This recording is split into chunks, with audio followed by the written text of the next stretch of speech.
Hello, Smite fans. Welcome to another episode of the Smite Show. I am Husey, filling in for the host role. This week, we got some very special guests this week.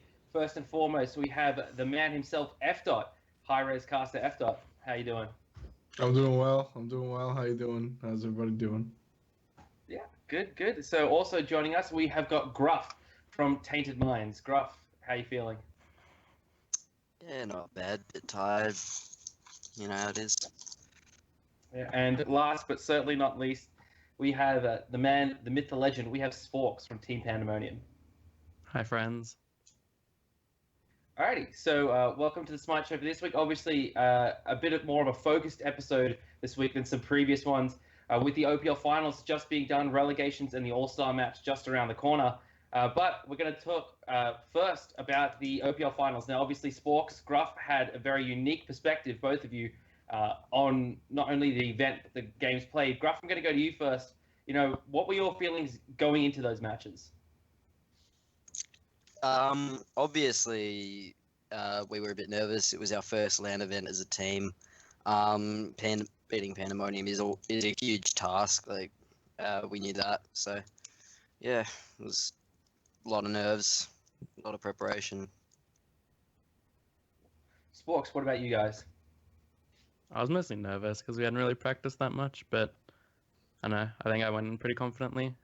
But it's always nice to get taken down a couple of games because it's kind of like a wake-up call. But, yeah. So that's an interesting comment you make there about not practicing that much. Was that just you guys thinking you were going to have an easy time, or were you just not able to find practice? We just weren't able to find practice. A lot of the times when we asked for scrims, no one would be able to scrim us. So do you think that was because, you know, it's you guys as a team, or just lack of motivation? I think it was more a lack of motivation because there was only a two-man LAN. Cool. So F. Dot, obviously it was probably a bit difficult for you to catch the games live. Did you manage to watch any of the VODs? Yeah, I did. I got to watch game one live, but I had to wake up for Sunday, so after that I went to sleep. But I did catch the VODs. That was the first time y'all went to 5, right? Yeah. Mm-hmm. Yeah. We haven't had that many 5-game series like at all, like any best of fives. I think like the only other one was at PAX, and that was just 3-0. So, you know, it's pretty good going to game 5, I think, for the scene. Yeah, I enjoyed it. I had a good time. Alrighty, so I actually want to touch on that for a little bit, with the impact of going to game 5, and this has to be a huge props to you and your team, Gruff, able to essentially go the distance with Team Pandemonium and almost take it. And while that must feel pretty bad, I can only imagine what it feels like. You know, for so long, and you know, this is not any slight against you, Sporks, but this has been like a one team kind of region, like Team Pandemonium, or when they're Avant-Garde, being the top team, the unbeatable guys. But you know, I said it when you guys took a game off them during the split, and I said it again during the broadcast. You know, gods can bleed, and you know, it's definitely showing the improvement all around in the scene, I feel. Yeah, it was kind of go on. It was kind of bittersweet losing because it's like, you know, you can only get so good as your opponents. So it's like if we're constantly beating everyone and not losing, we can't really improve on much. But once you lose, you know, you're kind of in the mindset that you have to improve somehow. So it's kind of nice. And yeah, Gruff, you were saying something? Oh, yeah. It's pretty good to have a bit of competition now. I think everyone was getting a bit sick of Panda 3-0ing everyone every time and 2-0ing everyone. It was pretty stale watching it as well. I mean, well, So that before series certainly wasn't. I wanted to ask a question, actually. Just what you guys were talking about, it was hard to find scrims or whatnot. Is it just because there's just not that many squads out there that are good enough to play, or? Like we were getting a lot of offers from like extremely lower tier teams, but as much as it would be nice to like scrim them, there's not much merit to because it just gets you in bad habits. So Yeah, exactly. I didn't really see a point. That's rough. Yeah, we only scrimmed, I think, probably 4 or 5 times during the week, and one of them was to like Challenger Cup squad. So it's part of the deal with a 2-team LAN. Like a lot of the OPL teams in the region took the week off because they had nothing to play for this week. And Right. it's not. I mean, it's not their job to prepare us for LAN. So it's just unfortunate. Another thing was that the new patch just came out, and we hadn't really practiced on that at all. So yeah, most of what our drafting was theory crafting and going off Right. of like scrims from the last patch and just being confident on comps that we'd already like practiced and stuff. Word. Right. Yeah, it's a rough spot. So other than PAX last year, this is the only other LAN event that Smite has had in OCE. Talk to me just about the event itself. I mean, like, you guys were there the day before as well, checking out some of the games being played, but, what was the atmosphere like and all that kind of stuff? It was pretty fun, I'm not gonna lie. It was really comfortable as well. But being so close to the audience was kind of cool, and being able to hear Tainted Minds over the other side screaming and stuff when something happened, it was fun. Yeah, it was really good to go in like the day before, and you saw other games, like there was the COD going and the CS going, and they were getting right into it as well, and they were getting emotional. So you get to see other people how they treat a LAN environment. So it was pretty good. It's a pretty good feeling. Awesome. Alrighty, so let's talk about the games themselves. I'm going to ask each of you a question, and it might be a little bit painful for you, Graf, but basically, like, what was your favorite moments from the games? Like, was there a play that you really liked that you did? Was there a call that was made that you really liked? I'm going to start with you, Graf. We'll get it over and done with. Probably highlight was shitting on Row under my own tier 1. That made me real happy. And then again later in the game. So yeah, felt good, but yeah, that was alright. Sporks?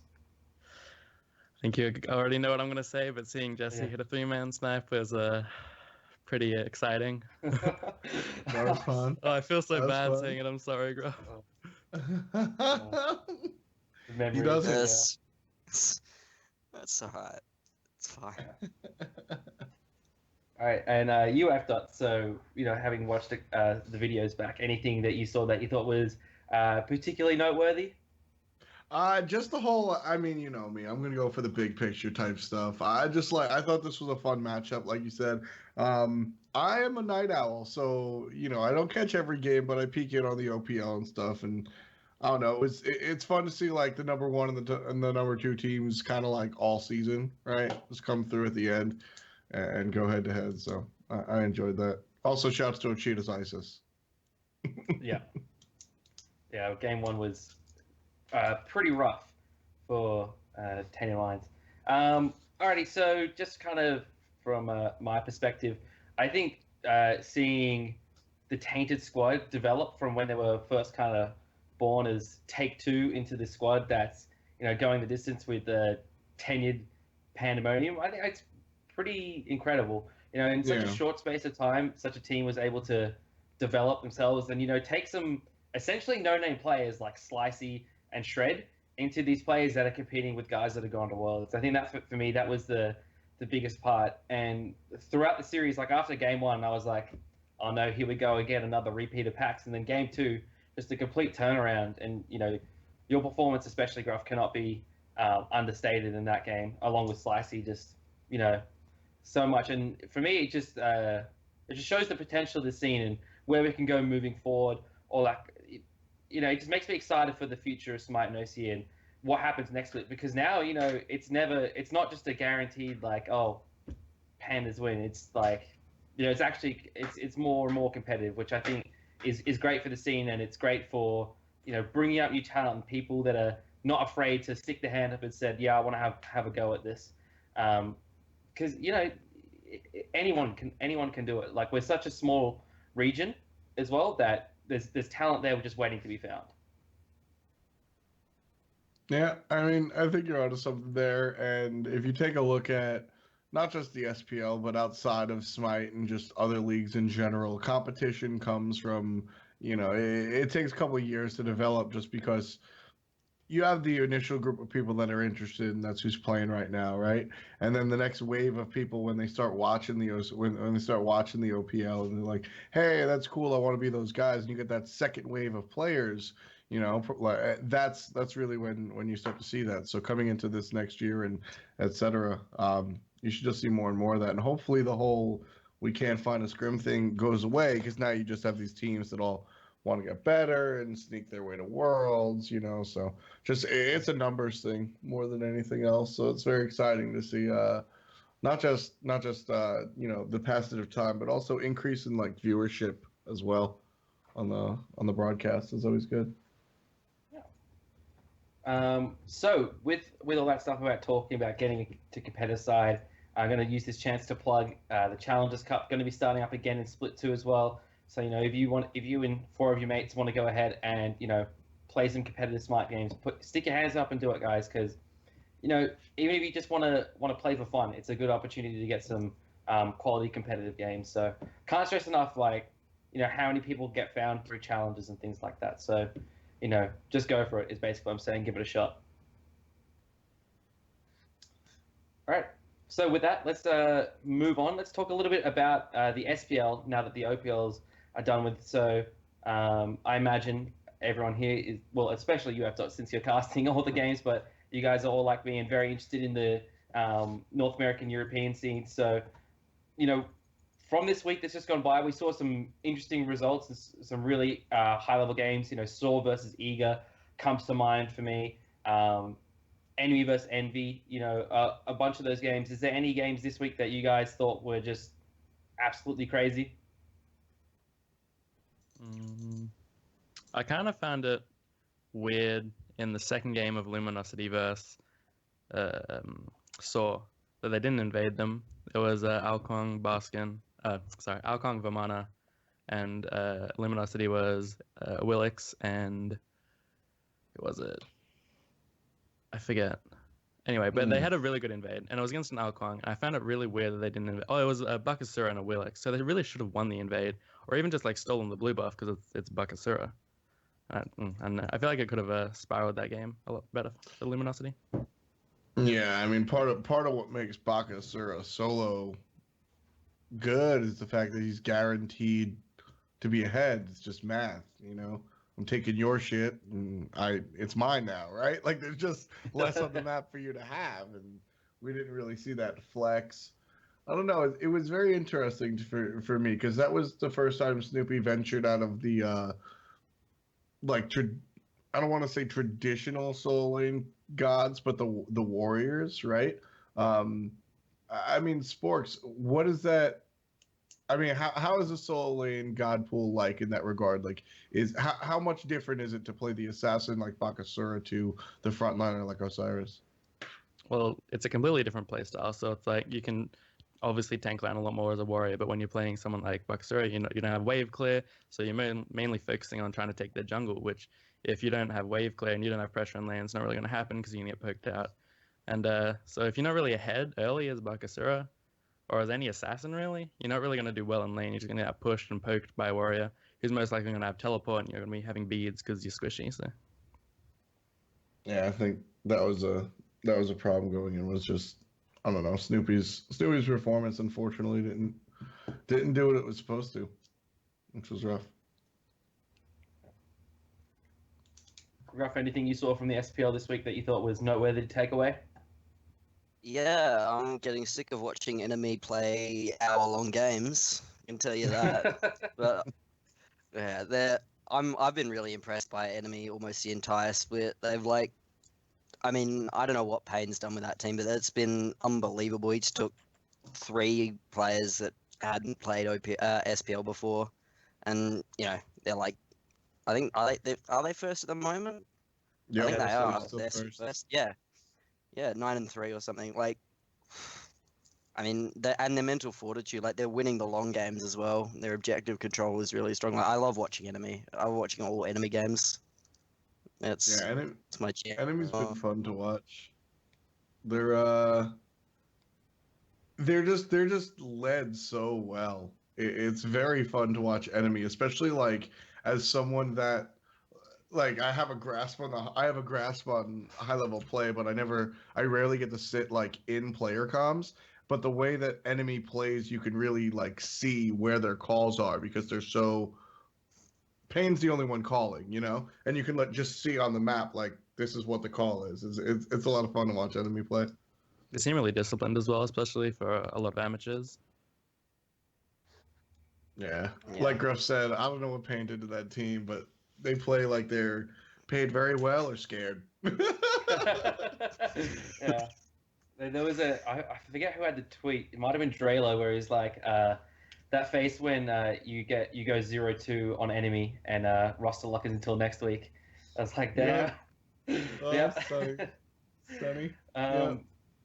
The biggest thing for me this week was Allegiance's kind of continued rise with their role swaps and things like that. Lassus back in the jungle, Dare to Care, support Incon mid, starting to look like a stronger and stronger squad. And I think that's a reflection on the internal strength of that team, where rather than doing what some other teams do, and replacing players, moving those pieces off the board and bringing new ones on, they instead tried to work within their own roster and try and make it work. And maybe that's it's kind of two different schools of thoughts, like making what you have work or finding something else outside that works. And I really like the approach that they've taken, and they've had success with it. I mean, they 2-0'd Randozos, which, I mean, Randos haven't won a game yet, but by no means are they a pushover. And, last week they split with Envy, and they had, it's impressive to see them go from, one of the bottom ranked team or tied bottom ranked team into a team that's now, some seas contending to go to DreamHack. I mean, Allegiance, their previous success was individually. Their previous success came from the roles that they just switched to, right? Like, Yep. Lazarus was a fine man; he did great, but he was the number one dude in the jungle for Dignitas for like a year and a half before Smite launched, and then Dare to Care was at launch tournament with Cognitive Gaming. Like that's all of the superlatives come from those roles, and Dare plays a dope jungle and Lass is the man in mid, but they didn't win anything in those positions. So why not go back to the old tried and true? I think the biggest move for me there is Incon to the mid role, and yes, he's played it before, but as you said, with the success they found in other roles, Incon, they won a split with him in support when he was on AFK, and they were first seed going into super regionals. So his transition to mid is, I think, is the, like as you said, the others are all kind of very tried and true in their roles. I think Incon mid is going to be the big focus for that team. If he can step it up and keep it at a high level, is where that team will find this, is what will make or break this team's success. I think I'm leaning more towards Lassus, to be honest, because I think if he gets back to his old roots of being this aggressive jungler who's just like on top of all these games and having the highest scores, and I think that he'll be the big focus of that team. Yeah, I remember like when I first started like watching Smite, like in professional Smite, Lassus was the guy. Like everybody watched Lassus, everybody knew who he was, and he was like he'd dominate almost every game. And it was amazing to watch. So to see him go back to that is going to be, I think he'll do amazing, and I think that'll be the catalyst. Yeah, for sure. Lazarus has always been. I like that you use that word catalyst because that's always the word that I go to. He plays like, I don't know. You guys have players on your team that really study or like have a lot of like intense like theory crafting about the game, and then other dudes that just sort of feel it, right? And that latter is definitely Lazarus, where he's just like, I feel like I saw the jungle on the left side. We're going to invade red buff, and then we're going to snowball into their pig in their lane, and it just works out. And so to have that in the jungle over mid, I think is a little bit more valuable to have that like volatile type mentality. Mid, you got to be a little more safe. Jungle, you get paid for your gambles a little bit more in the jungle, I feel. So I think it works just better to have Mr. Drew Lazarus in the jungle. Yeah, yeah. I think obviously his play style is very aggressive. So like, what I mean, mid. He was definitely a good mid laner, but yeah, you're right. Yeah. Going back into the jungle, I think will suits him. It suits his mentality. It suits his aggression. Alrighty, so before we head into our lash out segment, let's talk a little bit about the next split of the OPL, what you guys are hoping to see, what your expectations are and stuff. So, Sporks, will start with you. What do you want to see next split in the OPL? Is there anything from this split that you change? Talk to me. I haven't really thought about it too much, but I want to see more teams with a lot more teams that are really focused on being the top team and really wanting to contend with us, because it's really nice having more competition. And like I said before, you can only get as good as your opponents. So Gruff?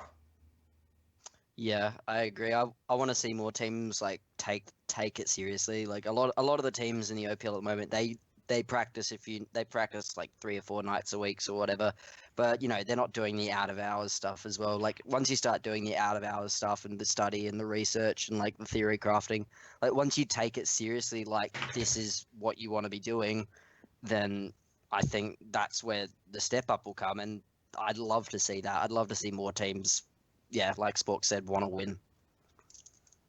And also I want to see somebody beat Panda. Sorry. I don't blame you, to be honest. After, from a outside perspective, anything you want to comment on? Anything like that?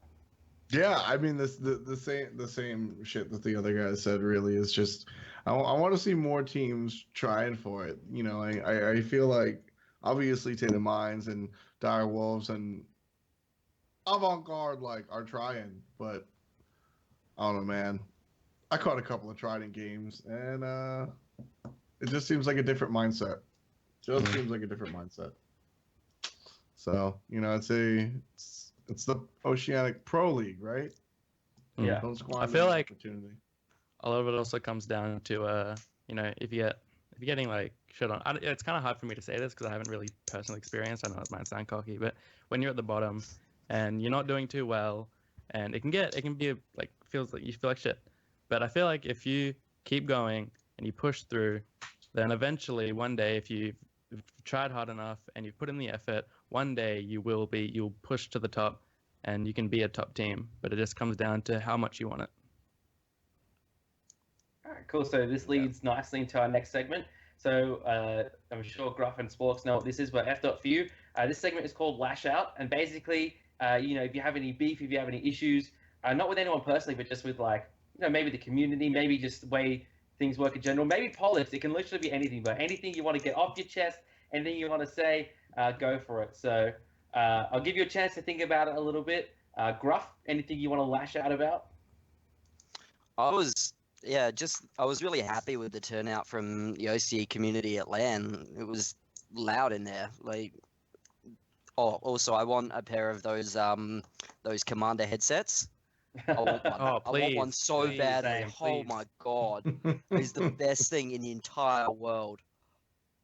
I know they don't sell them. That's why I'm going to have to steal them. Yeah.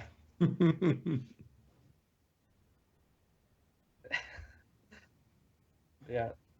All right. Production's talking in the background there. All right. So from that, what I'm hearing is mainly just a shout out to the OC community for turning up. All right. Sporks. What do you want to lash out about? I don't know. It's really hard for me to be angry right now. So I mean, typical fucking solo laner. You can be angry about yourself, I mean, what was your slash line in the last game? 0 Can we and 6 just or something? forget about that last game about me going 0 and 6? All right, I only played Bologna on the weekend. Okay. Except for the last game, and that's what What last game? Maybe you should have played Bologna again. Should have played Bologna. Probably. All right. F dot. What about you? I caught a little bit of your stream the other night, so I know you're not afraid to lash out. Oh, are you? So first of all, Laney, fight me, Laney. You want to talk smack in the chat?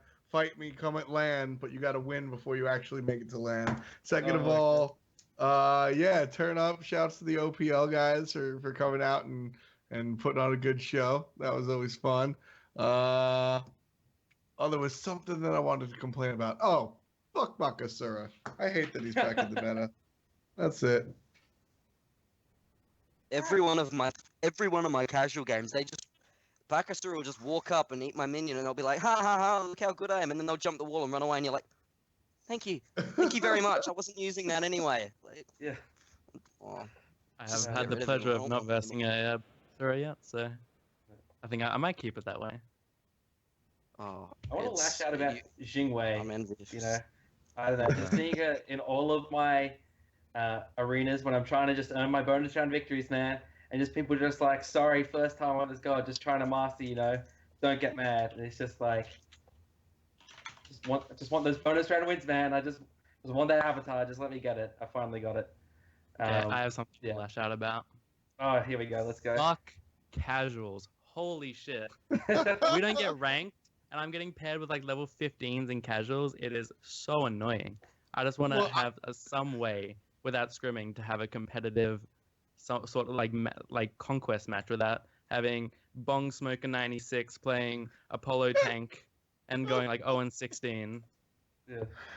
I was playing casuals tonight, and iFates and his 4 little masters homies were just queuing up together, and I had a level 17 Chalk on my team one time, and it was yeah, we did that for like an hour straight of 10-minute games before me and my friends were like, yeah, I'm done.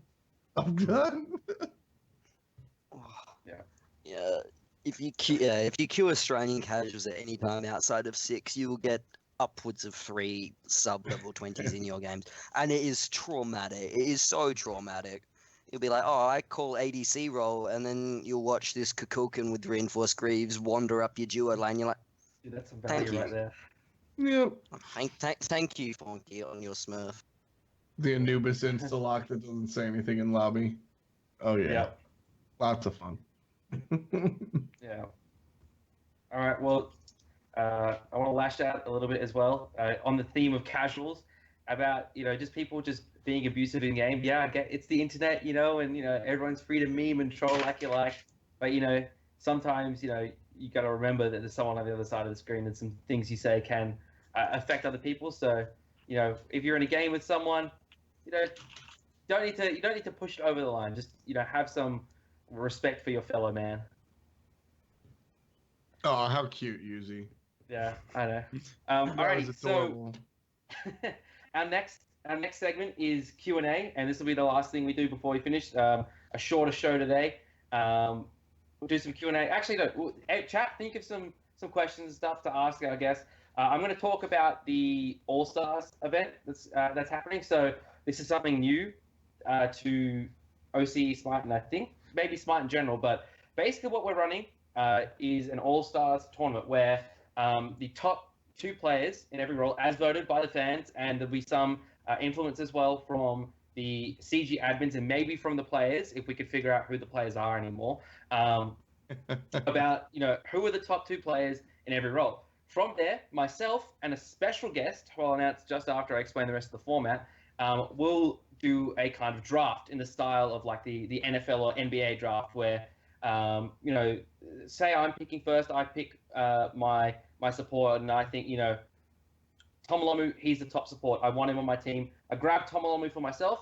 Then the guest gets the other support by default, and then he gets to pick. And say he really likes a cheater as his mid, he'll pick his mid, and then I'll get the other mid, and so on and so forth till we have a team of 5 players each. And those players go at it in a best of 3 event, for the ultimate prize of pride and saying that we are the All Stars of OCE.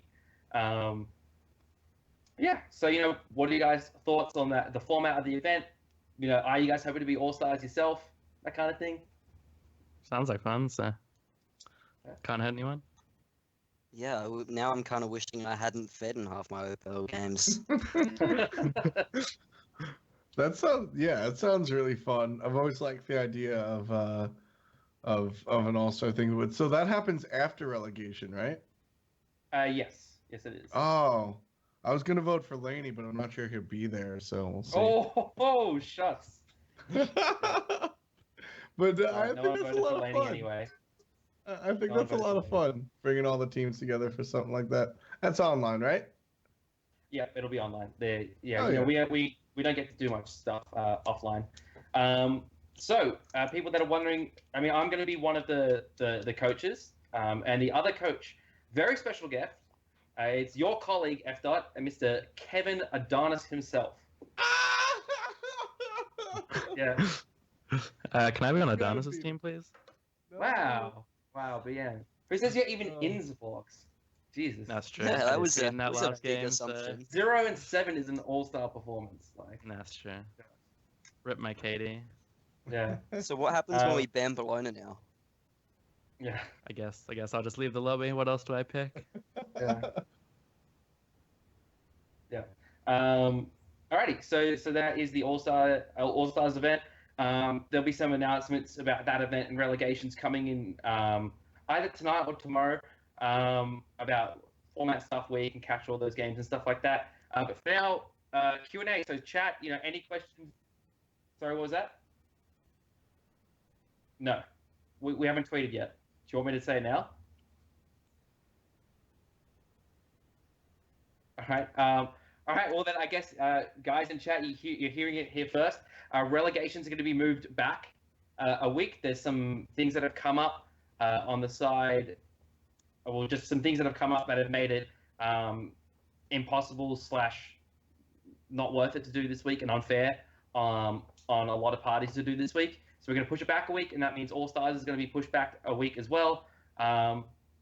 Still can catch it on this channel, twitch.tv/CGTV_Smite. There'll be posts about it on Cybergamer, on Twitter, Reddit, everywhere you can think of. There will be posts about it, you know, what's changing. It's times you can catch the games and stuff like that. You know, it's just been pushed back a week, guys. We don't know when Split 2 is yet. We don't have dates confirmed for that, so it's not going to impact any of that kind of stuff. So, no, all it is just a week delay. Yeah, and as more details are given to us, or details that we're allowed to give out, we'll be giving them, you know, straight to you guys as often happens. But for now, Q&A. I'll, you know, scroll the chat. You know, if any of you guys have got chat questions for each other here, you know, I go for it. I'll see if I can see anything in the chat. Here's a good one, actually. I think this is a good question for everyone. Guys, any thoughts on the jungler role problem in Smite and how to fix it, or is it okay how it is? I know Adapting posted about it on Reddit, but I didn't really read it because I don't really see a problem with the jungle at the moment. Maybe that's just me being ignorant, but I don't know. Seems to be okay right now. I look forward to the changes there. I'm always down for something new.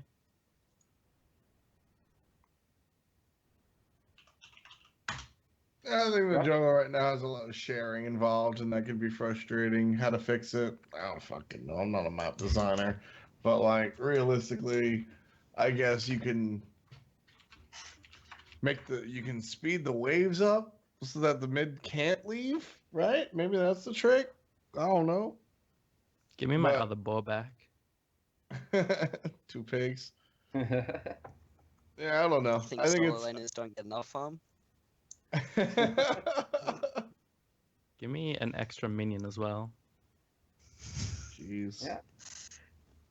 Get me fatter, please. I would like to be bigger to carry more games. That's Alright, it. No, you go, Graf. I was just gonna say, with the jungle thing, I think it just, I mean, an extra minion somewhere, but not on the solo side and not on like the duo side. I don't know, something around like the mid camps or the Gold Fury Yeah. area to like, because at the moment like junglers are falling behind and the jungle, I think the jungle's slowing the game down as well. Like it's really hard to get like a clean engagement anywhere, so you can't, like these games are starting to go to like 45 minutes, 50 minutes regularly. And I mean, it's, yeah, the flow's disappearing, so I don't know, just a rework somewhere in walls or something. Exits. I think elementals nice. should be removed. I don't see Yeah, why definitely. they're a thing, Yeah. honestly. And Yeah. plus, they run away from you. Like that is the most annoying shit in the world. It's so annoying. Like, But they're like free little Doomorph stacks if you're out Kwong. they should be moved away from solo at least, because it's just kind of dumb that why would you take away one pig and then just still have all the XP right there? Yeah. Here's another good one. Opinions on throwing dagger. Graph, I'll start with you as the ADC. Trash can. Get rid of it. I hate it. It's awful. RNG. It makes my game. RNG. Crit me 5 times, please. Or It's shit. it's like I don't like it. it's a Takes all 10% the crit skill out of the chance from rank 2 to rank 3 as well. So I don't know why it should be like it. It shouldn't have crit on rank 2, Yeah, I Yeah. agree. or it should be 100%. like 5%. But even then, still too much. I don't like anything about throwing dagger really inherently on the item, but I do like the effect it's had where every single hunter is viable. I think that's really a very interesting spot to be in.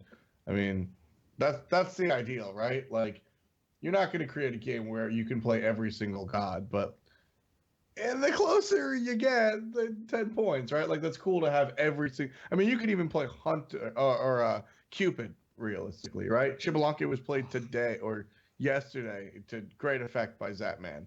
So, I mean, I like that.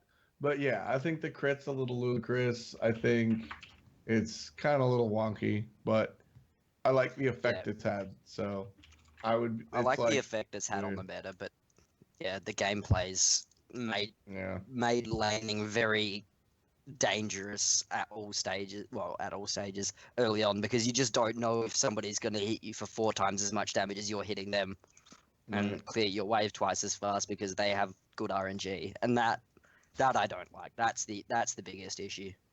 Mm-hmm. Also, I swear it's more than 10%. I swear. It seems like it seems like closer to you crit 50. way too much. Mm-hmm. Alrighty. So to F dot, who in the SPL is most likely to bring out the chalk mid? Well, nobody, but I could realistically actually see Paradigm doing it. Yeah, I was gonna say Lobster. I mean, I would say Paradigm, except Zalia would just take it away from Lobster. He's like, no, this is mine. Yeah, I could see Eager doing it for the memes. Best is a little memester. Yeah. Best is a little memester. Alrighty. So here's one. What season's meta do you guys prefer? Season 1, Season 2, or current? I think that's pretty generalistic as well, though, but still. Really had a favorite meta. Although I haven't really paid attention to a meta as so much that I loved it. But I do have a meta that I hated, which was like the triple ADC. Don't remind me of that. It was so bad. I don't know. I think it was like straight after they got rid of like 3-minute mid camps. Like that was a good stage. I hated those 3-minute mid camps. That was like probably one of the worst stages in Smite, because it made the game so predictable and dangerous and not fun. It didn't flow as well either. Everyone was like meeting at mid camps at like 3 minutes, 3 minutes 10, and then if you didn't have a good fight there, that's the game. Somebody wins off that. So it's trash. Maybe it's nostalgia, but I think that a really fun meta was when gods weren't separated into what was good. It was just play whatever you're comfortable on. And like season 1 or season 0, and like Kukulkan was played and Aphrodite was in solo, and you would just play whatever was good. You were good at the time. That was pretty fun. I really like where we're at right now, to be honest with you. I think it's the most fun that I've had with Smite. Certainly in comparison to last season. I think it's just there's more options available, and there's definitely season 3 has its problems, but in general, I really enjoy the game a lot more right now. I actually liked 3-minute mid camps when things didn't work as scripted, like when the first 2 or 3 team fights went out of control and then teams sort of like broke the choreography. I thought that was fun, but it was too easy to like just be railroaded into this is what you do every 3 minutes and the game starts at 40, and that was lame. So honestly, I think right now, real talk, is just more fun. All right. Here's a good one. So who will compete in Pandemonium? Who will compete with Pandemonium in Split 2? I mean, obviously, Tainted Minds, as Cyanide said in the chat, going to Game 5, you don't get much more competitive than that. I think Tainted Minds definitely. And, I think Tainted Minds are a big one.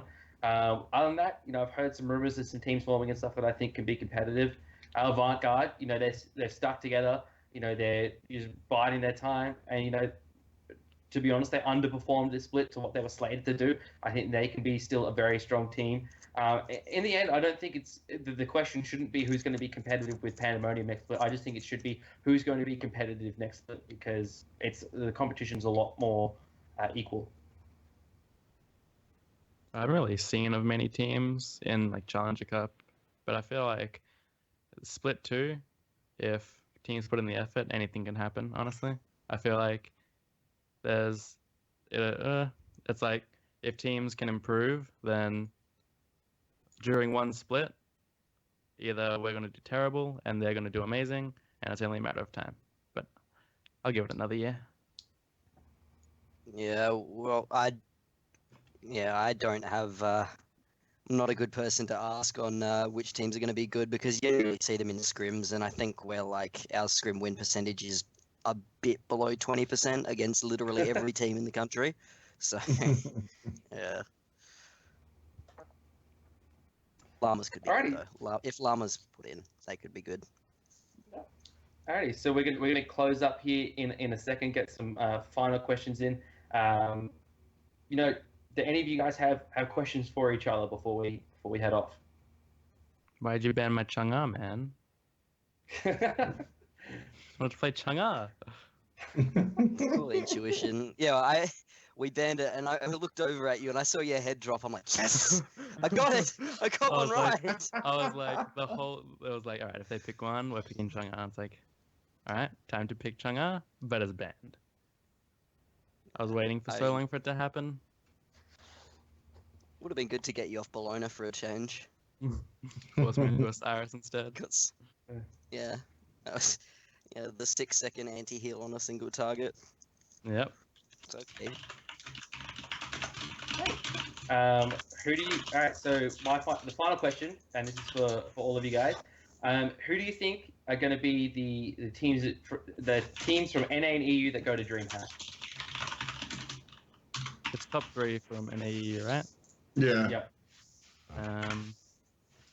Well, Luminosity and Saw, I think, are like the top 2, but the third is, I think that can be anyone, really.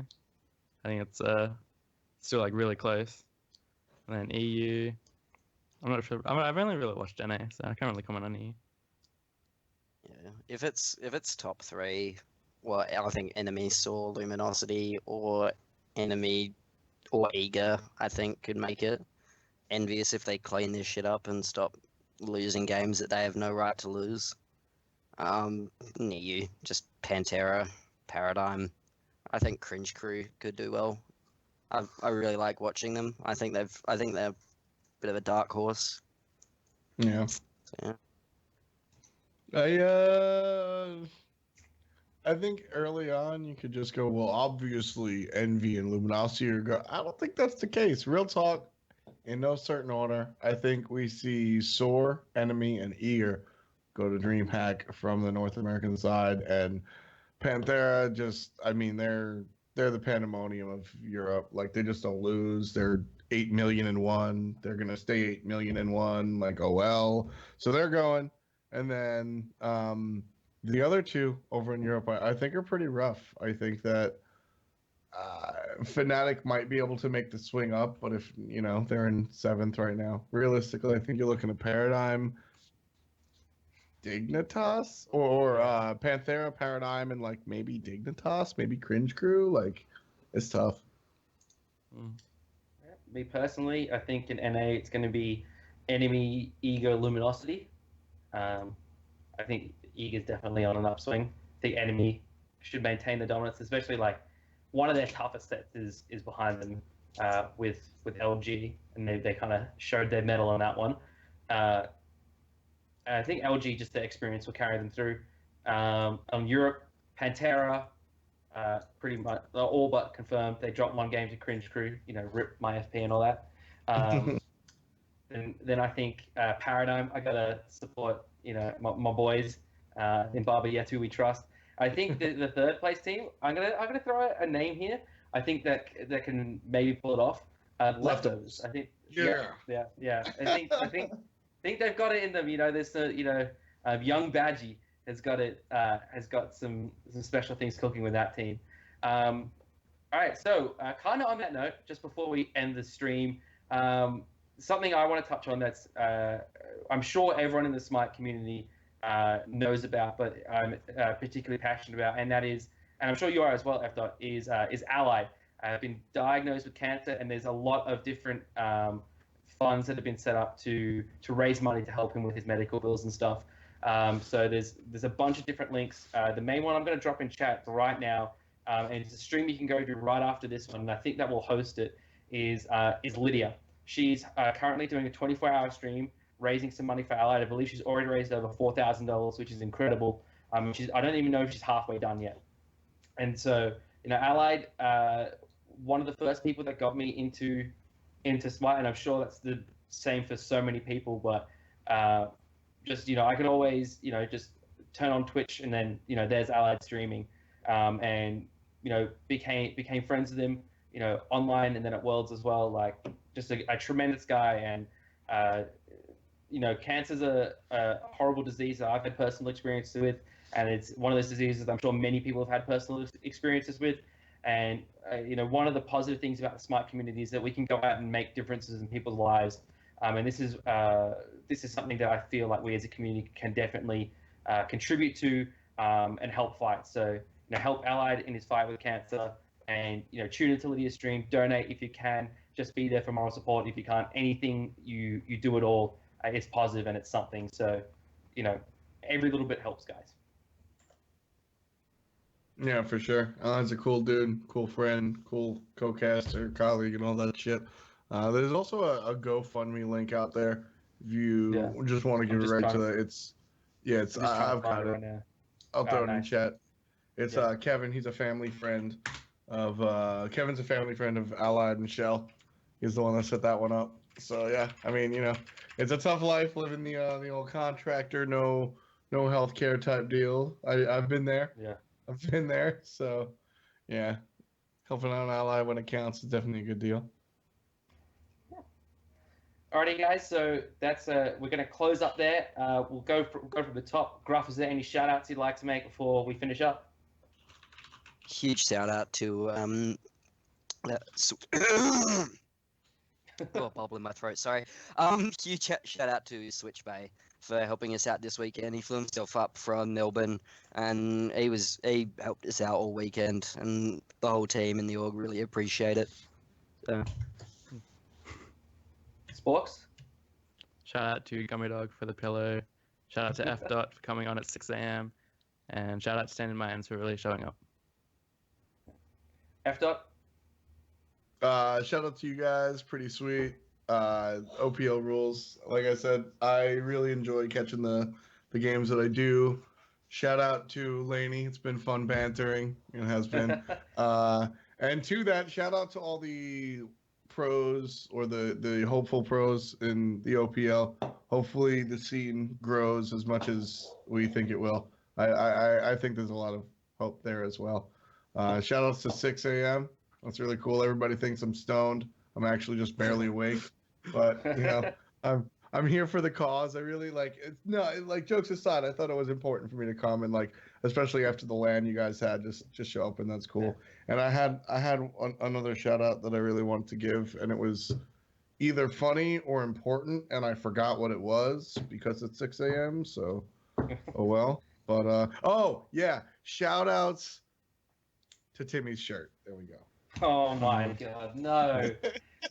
Button it up. All right, as for me, shout outs to the OCE community for showing up to the event. A special shout out has to go to Lorraine, to Mum, for cooking all that wonderful food. The potato salad, the sandwiches, the cake was delicious. That got me through games 4 and 5. and just everyone that came just because they were a fan and wanted to see some Smite played. It was awesome. Shout outs as well has to go to everyone at Cybergamer for putting on such an amazing event. Shout outs to Dan from Double Jump for organizing the scene and stuff and getting all the stuff with Hyros done. Shout outs to Hitpoint for all the mad gear, and shout outs to the players for putting on such a great show. So that's going to do it here from us this week at the Smite Show, guys. We're going to go ahead and host Dat Lydia right now. Hop in the chat, get active. There's skin codes dropping all the time, especially if you donate. I hear there's some skins being dropped when people donate. So go ahead and check that out. Help Allied kick cancer's ass.